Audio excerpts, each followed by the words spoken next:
Saiz emas yang mana yang sesuai dengan saya? Bila kita simpan emas, tuan-puan perlu ada matlamat keuangan yang ingin tuan-puan capai. Contohnya, gold bar 5 gram dan 50 gram ni. Mana satu simpanan yang lebih baik?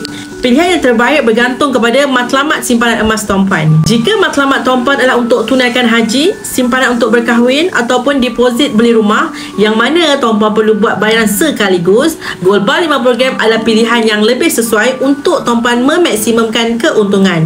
Tetapi, jika matlamat tuan-puan adalah untuk menggunakan wang yang sedikit seperti simpanan kecemasan atau tabung pendidikan anak-anak, gold bar 5 gram ini adalah lebih sesuai. Sebab tuan-puan tak perlu jual atau pajak emas dalam jumlah yang besar. Dengan simpanan serendah RM100 menggunakan akaun Emas Gap Public Gold, tuan-puan boleh menabung emas sikit-sikit hingga capai grade emas yang tuan-puan mahukan, sama ada 5 gram maupun 50 gram gold bar ini.